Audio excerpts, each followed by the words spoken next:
Hola, ¿qué tal? ¿Cómo están todos? Bienvenidos a Shomrim Laboker. Y el día de hoy tendré la oportunidad de compartir con ustedes una clase de corte original llamada El síndrome del becerro de oro.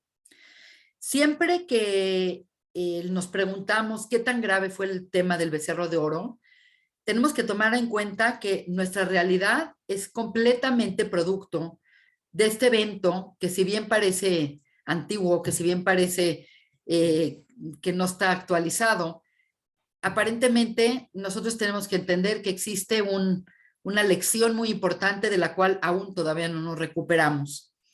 Así que, pues, bienvenidos el día de hoy. Vamos a hacer un pequeño resumen de las últimas parshiot para entender este concepto del cual yo llamé el síndrome del becerro de oro.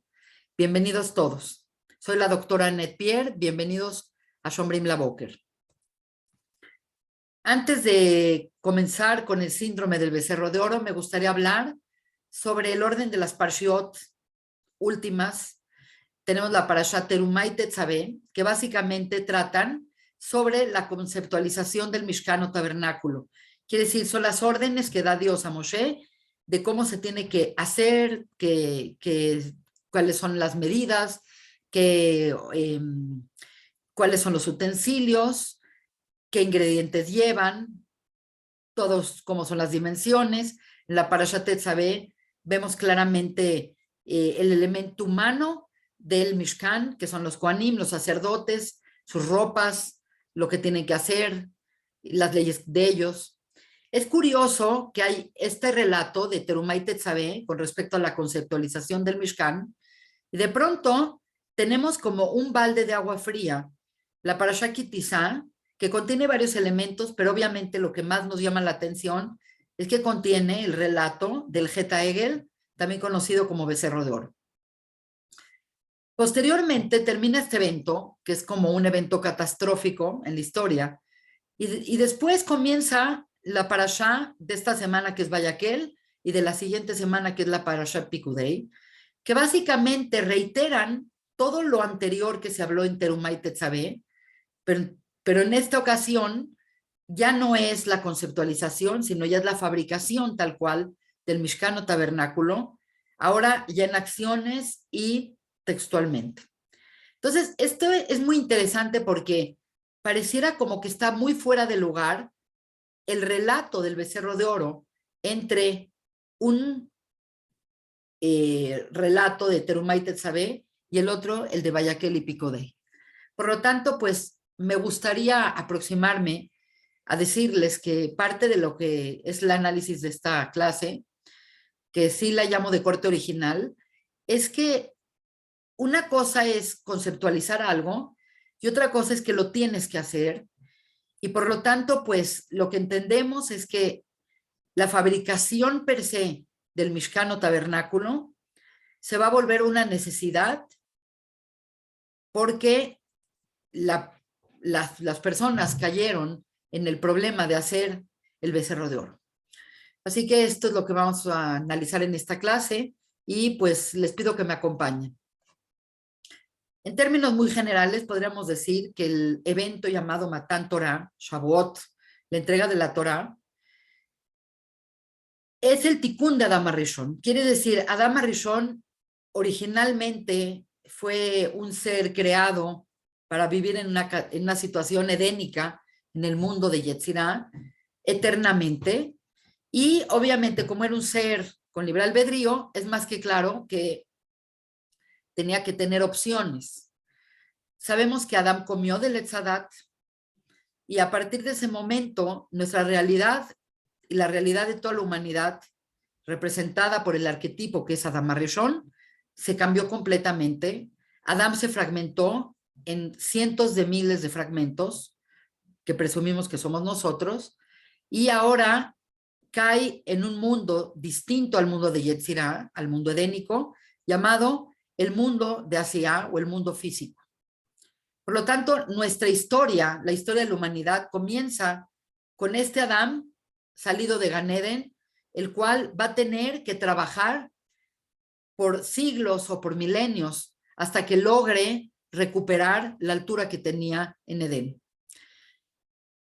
De manera muy magnífica y maravillosa, nosotros entendemos que pasaron 26 generaciones desde Adán hasta la generación de Moshe Rabbeinu, y en este tiempo la humanidad tuvo la oportunidad de caer y también de crecer en conciencia, y nosotros, la tradición hebrea es que Matan Torah, o la entrega de la Torah, hace el tikkun de Adán.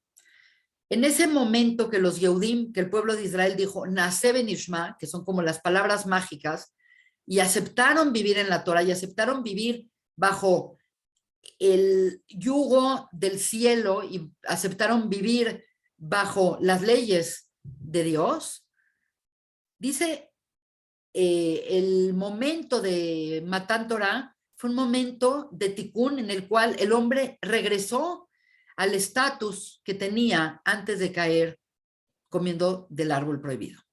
Por lo tanto, se dice que fue como el momento más grande que pudo haber en la historia, un pueblo, todos unidos, y todos juntos dijeron Naaseh benishma, lo haremos, lo aceptamos, luego lo entenderemos. Y en ese momento cayó la eternidad sobre este pueblo, y pues se ve que era el momento de gloria, el momento de cosecha de Dios. Pero desgraciadamente, y esto es lo que yo llamo el síndrome del becerro de oro, las personas que experimentaron esto no pudieron sostener esta visión, no pudieron sostener este pacto, no pudieron sostener este concepto de vivir a la altura de Dios con una espiritualidad tan elevada, porque debemos de pensar que en cierta manera era un pueblo de esclavos, era un pueblo que apenas había sido redimido, por lo tanto, pues no se cambia tan rápidamente una generación. Y por lo tanto, pues, aunque este momento fue el momento de gloria, desgraciadamente no duró mucho, porque Moshe en ese día tan maravilloso dijo, voy a subir 40 días al monte Sinai para recibir las primeras tablas, para recibir las tablas de la ley, y en 40 días voy a bajar, y la bajada de Moshe con las tablas hubiera sido el tikkun y el sello del tikkun de que ya se había logrado un arreglo duradero que regresaba al hombre al Edén. Pero aquí vienen los problemas. Al ver que Moshe no bajaba, la gente entró en pánico. ¿Por qué? Porque acabamos de explicar que la gente tenía la mentalidad completamente de esclavos, que significa un mojín de katnut, una conciencia disminuida. Y pues mientras veían a Moshe y mientras veían milagros, para ellos todo estaba bien, ahí estaba Dios, ahí estaba el emisario de Dios, todo estaba bajo control. Pero en el instante que perdieron de vista a Moshe, la gente realmente entró en una tremenda desconfianza. Yo le llamo una neurosis porque se empezó a contaminar la gente de ¿y qué pasará si no baja Moshe? ¿Y qué vamos a hacer en el momento que no aparece Moshe? Entonces la gente empezó a estar completamente en una incertidumbre, en una crisis tremenda. Y desgraciadamente sabemos que hicieron un sustituto a Moshe, un sustituto, y ellos dijeron cuál es el sustituto, y dijeron, este es Elohim, este es el sustituto que nosotros queremos, y hicieron un becerro de oro. Desgraciadamente todo lo alcanzado en Sinai, pues en este momento se derrumba, Moshe baja de la montaña, con la terrible decepción de que el pueblo estaba adorando a un ídolo. Sabemos que lo que dice las tablas es no tendrás otros dioses, Anoji Hashem Elokeja.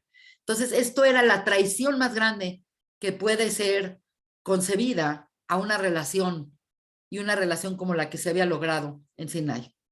Por lo tanto, cuando Moshe baja y encuentra esta escena terrible donde la gente están adorando al becerro con todo tipo de pasión, con danzas, con una orgía de placer, sabemos que Moshe, en ese momento, las tablas caen de sus manos y se hacen añicos. Es muy importante mencionar que tenemos aquí muchas dudas y yo recibí muchas dudas por parte de ustedes y por parte de mi correo, donde me dice la gente, bueno, ¿cómo es posible que la gente que vio Matán Torah, la gente que vio la salida de Egipto, la gente que vio cómo se abría el mar, la gente que experimentó las plagas, esta gente que se alimentaba del maná, ¿cómo es posible que en un instante de incertidumbre hayan tirado todo a la borda? ¿Cómo es posible que esto sucedió? Entonces, es muy interesante porque me imagino que ustedes, si no lo han oído, es una oportunidad para hablar de un fenómeno que sucedió en la salida de Egipto, que es que cuando el pueblo de Israel, cuando los hebreos salieron de Egipto con Moshe, las tribus, etcétera, se les unieron un grupo de gente, una multitud mixta llamada el Erev Rav. Y la historia del Erev Rav es una historia muy compleja porque hasta el día de hoy es un pueblo, es una mezcla de naciones que ha acompañado al pueblo de Israel desde entonces hasta nuestros días. Y por desgracia, pues es una mezcla muy perniciosa. Quiere decir, era gente que no tenía ningún tipo de interés en el judaísmo, no tenía ningún tipo de interés de tener una relación con Dios, pero deslumbrados por la grandeza de Moshe, deslumbrados por el poder que Moshe tenía con este Dios, dijeron, vamos a seguirlo para ver cuál es su poder y a ver cómo nosotros podemos aprender ese poder. Quiere decir, fue gente que acompañó al pueblo de Israel por razones completamente utilitarias. Y el Zohar habla mucho de este Erev Rav, porque Erev Rav es la sigla de 5 naciones mixtas que acompañan al pueblo de Israel. Es también importante decir que la palabra Erev significa noche, quiere decir que eran seres con almas muy obscuras. Y el Zohar no le quita la narrativa, sino todo lo contrario. Nos dice que básicamente el Erev Rav eran la reencarnación, eran la doble reencarnación, tanto de toda la gente que murió en el diluvio y que después aparecen en el relato del Dor HaFlagá, que es la Torre de Babel, y ahora aparecen en Egipto. Quiere decir, toda esa gente que desapareció en el diluvio, toda esa gente que se esparció y que desapareció en la Torre de Babel, ahora aparece aquí como gente que están mezclados en Egipto y se podría decir que los líderes de este grupo de gente eran los Hartumim o los magos egipcios llamados Yumbrus and Janus. Y la realidad es que ellos estaban completamente decididos a acompañar al pueblo de Israel para sacarles su truco, para entender cuál es la fuerza de ellos y poder adquirir esa fuerza. La verdad es que Dios le dijo a Moshe que no aceptara a este grupo. Dios le dijo, ten cuidado con este grupo, y Moshe, por muchos motivos que trascienden esta clase, insistió en darles la oportunidad y creyó que era bueno integrarlos. Y desgraciadamente, pues fue muy malo entonces y sigue siendo muy malo hoy en día. La diferencia es que entonces sí se sabía quién era el del Erev Rav, y el problema es que ahora no sabemos quién es el Erev Rav. Ya pasaron tantas generaciones que definitivamente después de 120 generaciones o 110 generaciones después de Sinai, no sabemos quién es Erev Rav, pero lo que sí sabemos, como traje acá las citas, es que el Erev Rav es el que ha hecho retardar la llegada de Mesías y es el que ha hecho que el pueblo de Israel caiga una y otra vez en cosas negativas, particularmente en idolatría.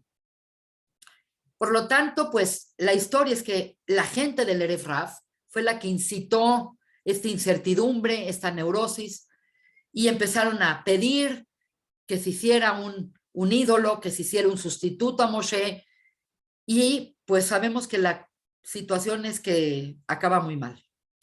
Acaba muy, muy mal porque desgraciadamente todo lo logrado como expliqué hace un momento, en Matan Torah, pues se pierde. Ahora viene una cosa muy interesante que yo descubrí. Y básicamente, este es un concepto que está basado en los Jajamim, que dice que realmente el problema de Adán al comer el fruto del árbol prohibido, del Etz Hadat Toverá, tiene un paralelismo y es casi una escena espejeada, completamente espejeada, del problema del becerro de oro. Quiere decir, es un escenario distinto, es un lugar diferente, pero básicamente el problema es el mismo. El problema es querer hacer lo que tú quieres hacer y no hacer lo que Dios quiere que hagas. Quiere decir, no es que la persona no puede tener iniciativa, pero cuando tú tienes una condición de hace esto y abstente de esto, y lo que tú haces es lo que te dijeron que te abstengas, definitivamente la cosa pues no va a acabar bien, porque la relación con Dios no es una relación que cada quien y espontáneamente puede lograr a través de su imaginación. La realidad es que Dios ha sido bastante claro cuando fue la escena de Adán y también cuando es la escena del Sinai, en qué quiere y en qué términos quiere tener la relación con el pueblo de Israel. Entonces me interesa mucho que ustedes tengan la oportunidad de leer conmigo el siguiente concepto. Traje dos citas. Una es antes que Adán comiera del árbol del Tov Verá. Se las voy a leer en hebreo y la voy a traducir. Y la otra es en la Parashá Ki Tisa, antes de que se haga el Het. Entonces, básicamente lo que dice en la escena de Breshit, dice, Vayu Shnehem, y estaban los dos, se refiere a Adán y a Java, Arumim, estaban los dos desnudos. Adán Beishto, Adán y su mujer. Velo idvosheshu, y no se avergonzaban. Esa es la forma que lo entendemos, que dice que antes del comer del árbol estaba Adán, estaba su mujer, estaban como niños desnudos, sin tener ningún tipo de pena, sin ningún tipo de conciencia de que estaban desnudos, y no tenían, la palabra que usa la Torá es lo idvosheshu, no tenían vergüenza. Y hay algo muy interesante, que realmente es sorprendente, porque en Parashá Ki Tisa, antes de que suceda el Het, es más, el pasuk, donde se abre todo el relato del becerro de oro, dice, Vairá Aham, y el pueblo vio, Ki Boshesh Moshe, que Moshe tardó, Laredet Minar, tardó en bajar de la montaña. Entonces, bueno, se ve como dos relatos que no tienen que ver uno con el otro, pero si ponemos atención, es que la palabra para decir que no tenían pena es idvosheshu, boshesh, y la palabra para decir que tardó Moshe es también boshesh. Quiere decir, definitivamente no puede ser una coincidencia. Por lo tanto, la clave para entender esto es la palabra boshesh. Acá vemos en hebreo que dice boshesh. ¿Qué es boshesh? Entonces, busha en hebreo antiguo, en hebreo moderno, es vergüenza.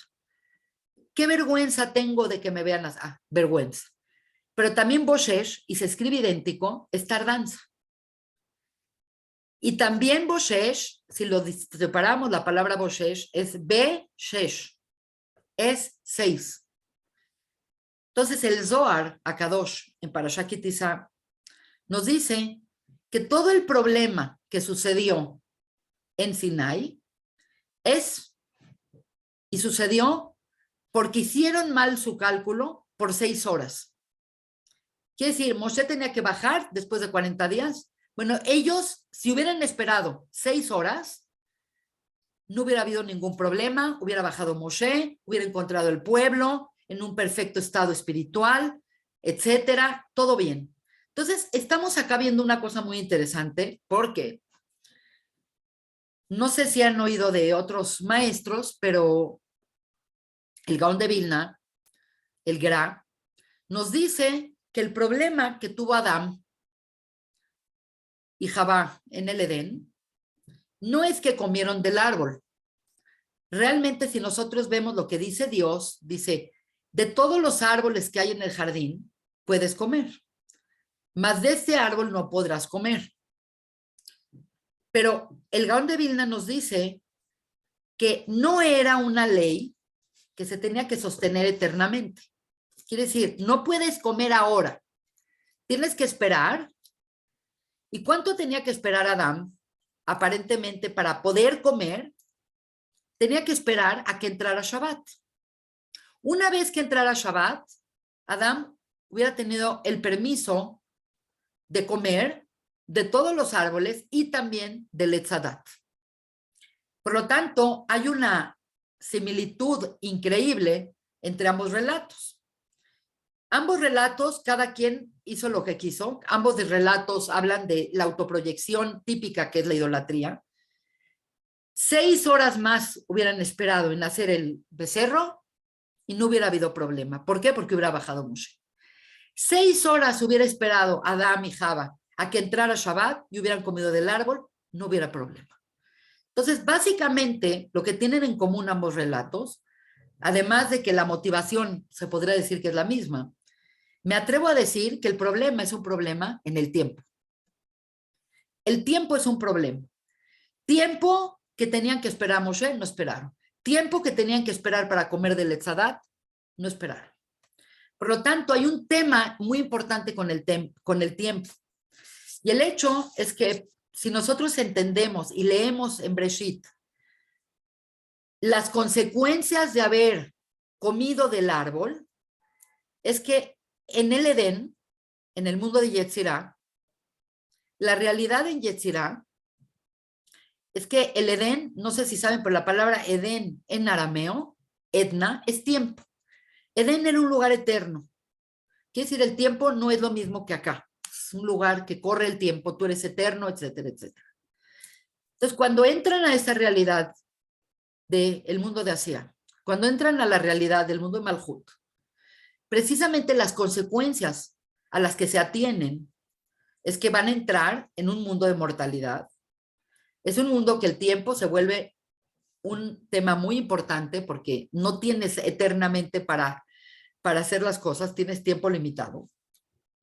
Y básicamente la consecuencia que le dan a Adán y la consecuencia que le dan a Eva va en relación al tiempo. ¿Por qué? Porque a Adán le dicen, con el sudor de tu frente comerás pan.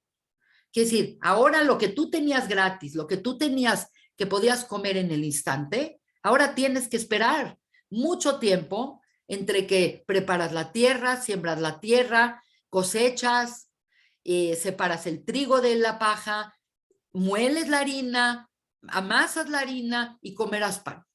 Quiere decir, el proceso es en lo que entró Adán en este mundo. Y Eva también. Exactamente pasó lo mismo. Con Java lo que sucede es que dice, Be'etzef telbi banaf. Con el sudor de tu frente, también, con el sufrimiento, crearás y crecerás a tus hijos. ¿Y a qué se refiere? A que antes, en el Edén, tú, en el instante que concebías, tenías a tus hijos. No había tiempo, no había proceso. En cambio, en este mundo, todo es un proceso. Ahora tienes que esperar la ovulación, ahora tengo que esperar el embarazo, ahora la crianza, la lactancia. Quiere decir, todo se extendió con respecto al tiempo. Y es evidente que el problema es que ellos no entendieron lo que era el tiempo. Por lo tanto, parte de lo que va a ser nuestro tikún en este mundo es entender el proceso del tiempo, introyectarlo en nosotros. Ahora, voy a decir una cosa que no todo mundo sabe, pero hay un midrash que cuenta que cuando hicieron el becerro de oro, pues los primeros en incitar todo el problema fue el Erev Rav. Después, el Erev Rav contaminó y jaló a otras personas. La mayor parte del pueblo no quería hacer el becerro de oro, pero había una presión por parte de esta gente muy fuerte. Entonces fueron con Aarón y Aarón quería ganar tiempo. precisamente Aarón dijo, bueno, vamos a ganar tiempo. La primera cosa que se le ocurrió cuando vio que había tanta violencia, y la violencia religiosa normalmente es terriblemente fuerte, dijo, bueno, tráiganme oro y vamos a ver qué hacemos. Él pensando que en la realidad, pues, los esclavos son medio muertos de hambre y que no van a desprenderse tan rápidamente de su oro. Como que algo que nunca tuviste, de repente no tan fácilmente lo vas a donar para hacer una cosa que no estás convencido. Entonces se dice que empezó a haber una como coerción por parte del Erev Raf en la gente de dame tu brazalete, dame tu oro, dame tus metales, dame. Y al final prácticamente se dice que todos los hombres terminaron dando sus metales, su oro, porque tenían miedo de morir. Sabemos perfectamente que la cosa se puso muy, muy violenta. El hijo de Miriam, Hur, que se opone a esta rebeldía, lo matan. Entonces Aarón, al ver que la cosa se estaba poniendo muy dura, quiso ganar tiempo y estirar el tiempo con esto de, bueno, vamos a juntar el oro, etcétera, etcétera. Pero aquí lo interesante es que sí juntaron el oro, pero lo interesante es que las mujeres se rehusaron a dar su oro. Las mujeres dijeron, nosotros no vamos a participar. Quiere decir, el Het del Egel fue hecho únicamente por hombres, no por mujeres. Entonces, evidentemente, pues hay algo que nos está diciendo por qué las mujeres no participaron y por qué los hombres sí. ¿Qué tienen diferente las mujeres que los hombres en esta ecuación del tiempo? Y pues les voy a explicar qué tenemos diferente. Básicamente, las mujeres tenemos un reloj interno. Las mujeres tenemos un reloj que se prende, despierta en la pubertad y comienza con el ciclo hormonal. El ciclo hormonal, no es que el hombre no lo tiene, pero no lo tiene tan claro como la mujer. El hombre tiene algo como muy continuo. Pero la mujer cada mes ovula, cada mes menstrua, cada mes puede embarazar, cada mes tiene su fase folicular y su fase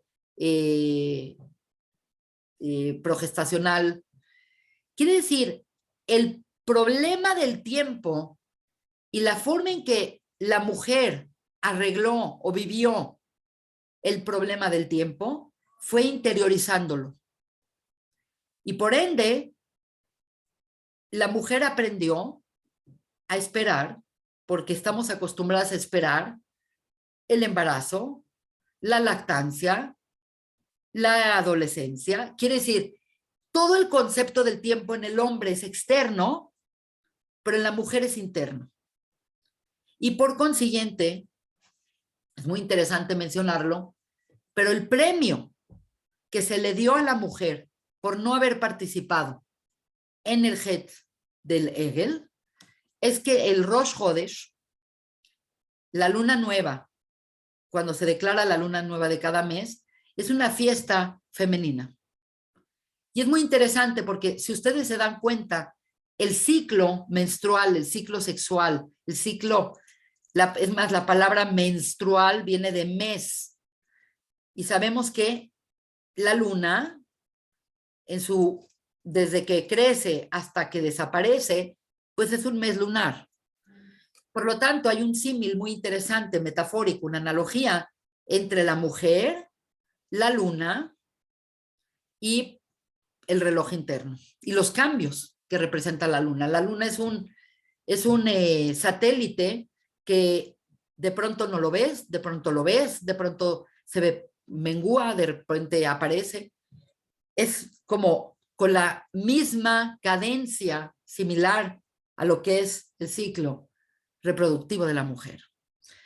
Entonces, básicamente, cada Rosh Hodesh, las mujeres tienen que tomarse un día de asueto, un día de goce. ¿Por qué? Porque Dios premia a las mujeres por no haber participado en el Het. Quiere decir, ellas dijeron, a nosotras no nos importa esperar un poquito más. Si tenemos que esperar 6 horas, si tenemos que esperar un día más, no importa. ¿Por qué? Porque nosotros ya tenemos hecho este tikkun del tiempo.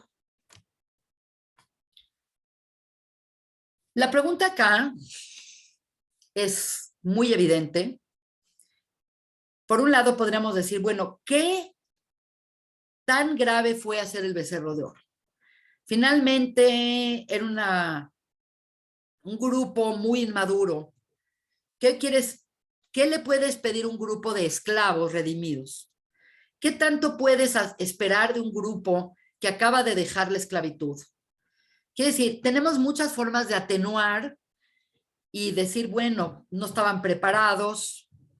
Pues evidentemente no estaban preparados. Evidentemente, este es el síndrome del becerro de oro. El síndrome del becerro de oro nos indica que los seres humanos estamos completamente basados y completamente impresionados por nuestros propios sentidos. Los sentidos afectan completamente y son verdaderamente afectados por la fisicalidad.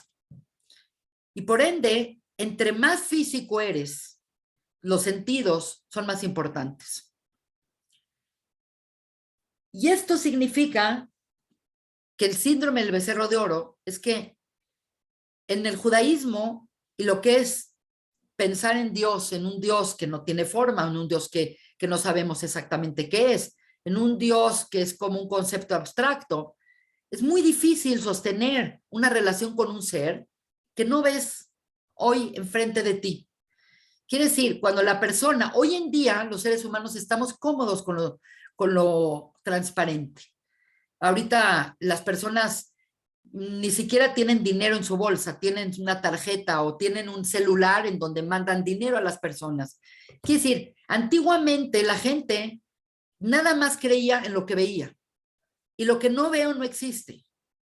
Hoy en día esto ha cambiado, pero ha tardado en cambiar más de 3,000 años. El síndrome del becerro de oro reside en que la gente no tenía la capacidad de entender o de tener una relación con Dios en el sentido abstracto. Es decir, sé que está ahí, no lo tengo que ver cada instante, entiendo que es Dios. Quiere decir, la gente únicamente cree en Dios porque caían milagros o porque Moisés estaba frente a ellos. En el instante que no vieron a Moisés, dijeron, a Yeshem Berkirbeinu, ¿acaso Dios está con nosotros? No entendían cómo anclar. Quiere decir, la incapacidad de los seres humanos de pensar en un Dios sin pensar en ningún intermediario y no pensar en ninguna cosa física, eso es el mojín de Gatlut, eso es la capacidad que tenemos de crecer espiritualmente. Mientras el ser humano y mientras la humanidad necesite fetiches, objetos, personas, intermediarios en tener una relación con Dios, la persona está teniendo el síndrome del becerro de oro. Por lo tanto, pues, por un lado podemos decir, bueno, no estaban preparados, necesitaban su tiempo. Entonces, regreso a la pregunta que comenzamos en el principio. ¿Por qué está el Geta Egel? ¿Por qué está el problema del becerro de oro? Aquí a la mitad de la construcción del tabernáculo del Mishkan.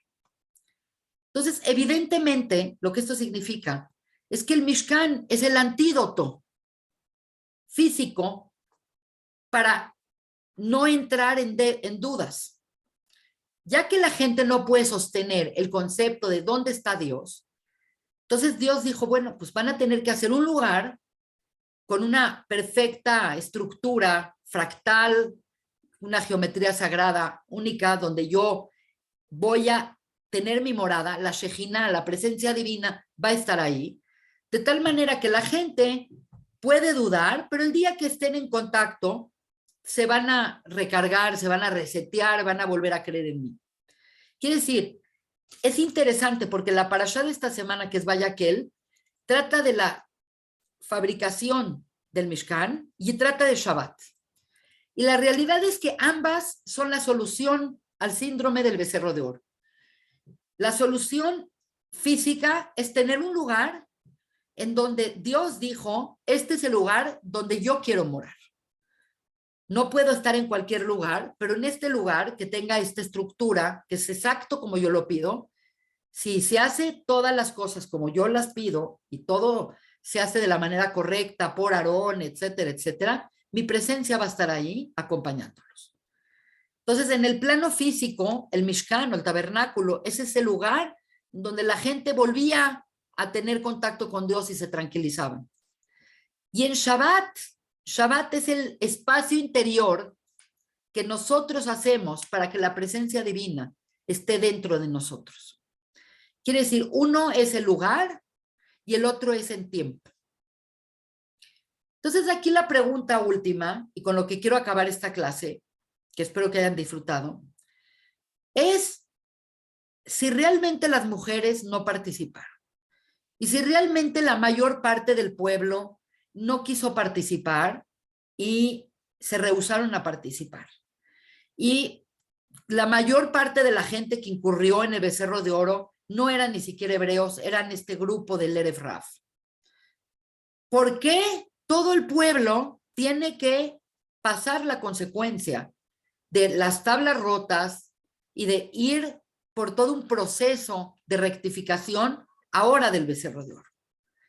¿Por qué no basta decir, bueno, castiga a los que fueron los autores intelectuales del problema?